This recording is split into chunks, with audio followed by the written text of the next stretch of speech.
நிறுத்தும். கோவை வளர்ச்சி தடுத்து நிறுத்தும். கோவை வளர்ச்சி தடுத்து நிறுத்தும். ஸ்டாலின் அரசே வெளியே போ. ஸ்டாலின் அரசே வெளியே போ. வேலை இல்லை, வேலை இல்லை, வேலை இல்லை, வேலை இல்லை. கோவை விட்டு வெளியே போ.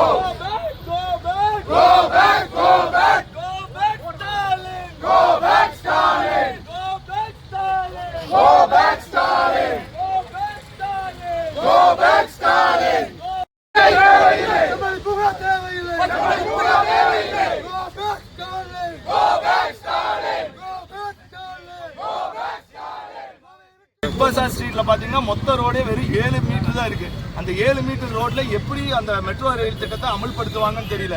ஏற்கனவே மத்திய அரசாங்கத்தினுடைய நம்மளுடைய இன்டர்நேஷனல் ஏர்போர்ட் வந்து இன்னும் அது விரிவாக்கம் பண்ணாமே இருக்காங்க.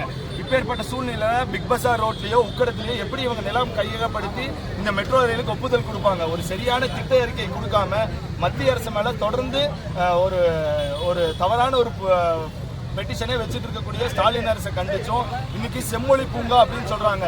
வாவு சிதம்பரனார் செக்கிழுத்து இந்த இடத்த வந்து சுதந்திர போராட்டம் பண்ணக்கூடிய இடம் வந்து அந்த வஉசி மைதானம், அந்த சிறைச்சாலையில அந்த அவருடைய பேரை மறைக்கணும், வாவு சிதம்பரனார் பிள்ளையினுடைய பேரை மறைக்கணுங்கிறதுக்காக செம்மொழி பூங்கான்னு ஒரு பூங்காவை அமைச்சிருக்காங்க.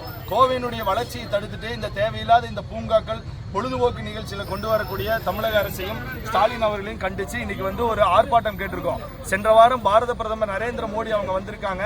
அவருக்கு கருப்பு கொடி காட்டினது மட்டுமல்லாமல் உருவ பொம்மையை எரிப்பதற்கு இந்த அரசாங்கமும் இந்த காவல்துறையும் அவங்களுக்கு அனுமதி கொடுத்தது. ஆனா இன்னைக்கு நாங்க கருப்பு கொடி ஏந்தி ஸ்டாலின் அவர்களுக்கு எதிர்ப்பு தெரிவிக்கிறோம் சொன்னா அதை தடுத்து நிறுத்தி உடனடியாக கைது பண்ணக்கூடிய நடவடிக்கையில் இந்த காவல்துறையும் இந்த அரசாங்கம் எடுத்துட்டு இருக்கு. இதெல்லாம் வெறும் 6 மாச காலம் தான். 6 மாதத்துக்கு அப்புறம் இங்க ஆட்சி மாற்றம் அது கோவையிலிருந்து தொடங்கி இருக்கு.